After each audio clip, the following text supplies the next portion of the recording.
પણ સાહેબ જીવનમાં બને છે. એક અબજોપતિની BMW ગાડી પાર્કિંગ લોટમાં પાર્ક કરેલી અને ગરીબનો છોકરો જોઈ ગયો. 5 વર્ષની ઉંમર, જેના ઘરમાં પોતાની માલિકીની સાયકલ નહોતી, એવો છોકરો. એ BMW જોઈને રાજી બહુ થયો. થોડીક વાર થાય ને ડીકી જોવે, થોડીક વાર થાય ને બોનેટ જોવે, કૂદકા મારી મારી અને એ ગાડીની અંદર જોવે. અને એમાં અચાનક એ ગાડીનો માલિક આવ્યો, છોકરાને જોયો, વિચાર આવ્યો કે આ છોકરો દૂરથી ગાડીને જોવે ને આટલો રાજી થાય, એને જો અંદર બેહાડીને આંટો મરાવું તો આ છોકરો કેટલો રાજી થાય. એ અબજોપતિએ એ ગરીબના છોકરાને કીધું કે તારે બેસવું જ. અને 2 હાથ જોડીને છોકરો બોલ્યો, તો તમારો બહુ મોટો ઉપકાર થાય. અરે શું ઉપકાર ભલા માણસ, આવતો રહે. જાતે બારણું ખોલ્યું. પુરુષ જ્યારે બારણું ખોલે ત્યારે 2માંથી એક વસ્તુ સમજવી, કાં ગાડી નવી હોય કાં લાડી નવી હોય. લાડી નવી હોય ત્યારે ગોધન બારણું ખોલે અને ગાડી નવી હોય ત્યારે તો ખોલે જ. પણ આમાં નહોતી ગાડી નવી કે નહોતી લાડી સાહેબ, પણ એક હમદર્દી પડી હતી ગરીબના છોકરા માટેની. અબજોપતિએ બારણું ખોલ્યું અને એ છોકરાને બેસાડ્યો. ડ્રાઇવિંગ સીટ ઉપર પોતે બેઠો. ગાડી રોડ ઉપર ચડી. ગાડી ચલાવતા ચલાવતા એ અમીર માણસ ગરીબના છોકરાને પૂછે છે કે તને કેવું લાગે છે?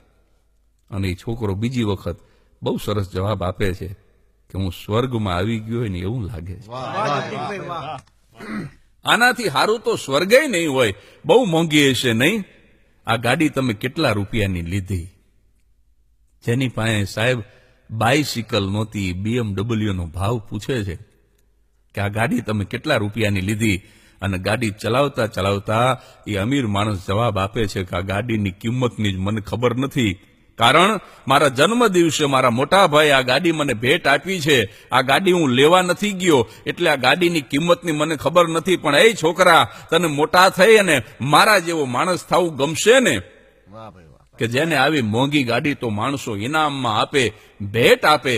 અને અબજોપતિનો સવાલ ગરીબના છોકરાના કાન સુધી પહોંચે ન પહોંચે, અને એના મોઢામાંથી જવાબ નીકળ્યો ના. ના શબ્દ કાને પડ્યો. ગાડીને બ્રેક લાગી ગઈ. રોડ ઉપર ઉભી રહી ગઈ ગાડી. કે તારી કાંઈ સાંભળવામાં ભૂલ તો નથી થતી ને?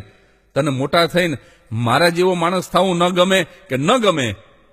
કે તો તને કોના જેવો થવું ગમે? સાહેબ, જેના ઘરમાં બાઇસિકલ નહોતી, BMW ના માલિકને જવાબ આપે છે મને તમારા જેવો નહીં, તમારા મોટા ભાઈ જેવો થવું ગમે, કે જે ગાડી ભેટ આપી શકે. ભલા માણસ, ભગવાન મને બનાવે તો ગાડી દેવા વાળો બનાવે, મને ગાડી લેવા વાળો ન બનાવે.